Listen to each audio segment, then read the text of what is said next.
Bonjour les amis, j'espère que vous allez bien et bienvenue dans cette nouvelle vidéo de notre série Analyse des ventes. J'espère que la réponse aux autres questions, c'est-à-dire on est maintenant à la quatrième question déjà, j'espère que la réponse aux trois premières questions était claire pour vous. Donc là, on va voir quel est le produit qui réalise le plus de ventes. Donc cette fois-ci, on s'intéresse au produit. On va voir comment coder ça ensemble donc dans ma console.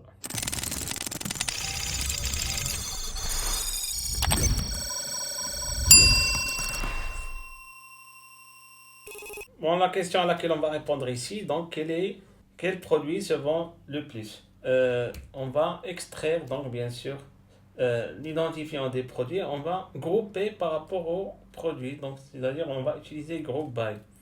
Donc ici all data group by. Je pense que maintenant vous êtes familier avec ce group by. Donc ici je vais mettre product et là donc je vais mettre product quantity orders. Et bien sûr, je vais faire la somme donc, de cette colonne pour connaître toute la quantité commandée. Donc, je vais faire ça. Donc là, j'ai les produits et j'ai donc ici des quantités. Je peux même faire un petit dessin.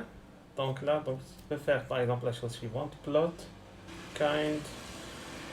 Voilà, donc ça, c'est une autre technique pour réaliser également des visuels rapides. Voilà. Donc ici, les objets qui sont très vendus, donc les piles ou bien les batteries, donc ils sont très vendus. Il y a également donc des câbles, il y a donc les câbles de charge. Là. Donc ça, c'est les produits qui sont très vendus. Il y a également donc ici c'est-à-dire les écouteurs. Donc ça, pour voir le produit qui se vend le plus. Mais maintenant, si on veut comprendre un peu plus pourquoi donc ces produits se vendent le plus, on va essayer donc d'examiner, c'est-à-dire par prix, l'impact du prix. Donc si je fais ici par exemple all data group by product et là donc je vais mettre price parce que je m'intéresse ici au prix, price each, là je vais mettre la moyenne parce que le prix il est variable quand même pour un produit donné, donc il y a des promotions, il y a donc des réductions. Voilà, donc ça c'est les prix, donc les prix des produits. Très bien. Maintenant on va essayer donc de faire un visuel qui combine, c'est-à-dire la quantité vendue et le prix, pour voir l'impact du prix. Donc ici, je vais mettre trois variables. Donc je vais mettre product, je vais mettre quantity, et je vais mettre ici prices. Donc je vais les utiliser dans mon visuel. Donc pour product, donc ici je prends ça, mais je prends uniquement index. Donc je veux uniquement les produits. Et pour quantité, donc je vais rien mettre ici, je vais rien rajouter. Pour le prix, donc ici j'ai le prix. Donc ici c'est all. Et voilà, donc ici j'ai les trois variables que je vais utiliser dans mon visuel. Donc pour dessiner le visuel, donc ici PLT figure, fig size, donc ici je vais spécifier une taille 40 par exemple, 24.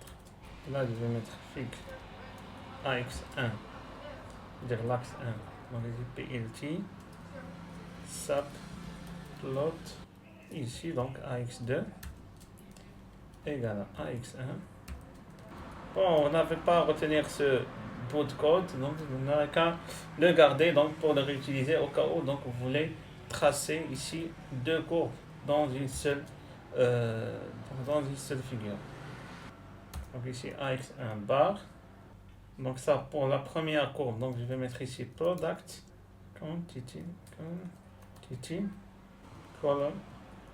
Donc j'ai donc pour la couleur verte. Pour la deuxième courbe axe 2, donc ici plot, ça va pas être bar, donc pour la courbe donc ça va être product. Donc toujours donc ici on trace en fonction des produits.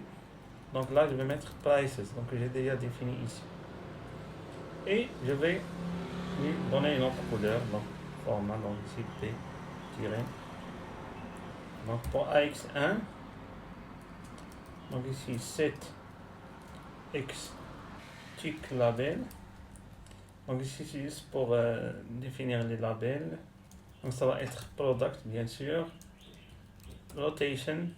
Donc ça va être vertical parce que le nom du produit est très long. D'ailleurs, vous le voyez ici. Donc il est très lent, donc je ne peux pas le laisser horizontal. J'aurai des chevauchements. Vertical, size. Donc, je vais mettre ici size 8. Voilà, donc ça c'est pour le bout de code pour visualiser donc cette courbe qui combine les deux, donc produit et plutôt quantité et prix. Donc j'exécute. Il y a un problème.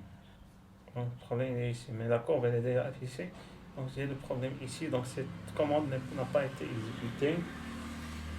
Donc ici 7x tick label, voilà, donc ici c'est label. Je vais voir maintenant, et voilà, donc c'est bon. On va essayer de voir un peu ici c'est-à-dire cette figure. Remarquez, donc ici la couleur bleue c'est le prix moyen et la partie verte donc c'est la quantité vendue. Par exemple ici pour les batteries, donc on a déjà vu qu'elles sont très vendues, donc remarquez ici le prix est très bas. Par contre, par exemple ici pour le iPhone, il est moyennement vendu, mais vous voyez ici le prix, donc il est relativement cher. Voilà, donc pour les laptops également, donc ils sont chers, donc c'est pour ça qu'ils ne sont pas très vendus. LG Dryer, LG ici Washing Machine, donc ils sont également chers, donc ils ne sont pas très vendus. Donc vous voyez ici l'impact du prix, donc les choses qui sont chères ne sont pas très vendues. Et les choses qui ne sont pas chères, bien sûr, donc ils sont très vendus. Voilà, donc ça c'est pour cette question, donc quel est le produit le plus vendu. Voilà, donc je m'arrête là, je vous remercie et à la prochaine. Donc dans la prochaine vidéo, donc ça va être la dernière et on va répondre à la dernière question. Je vous remercie, à la prochaine.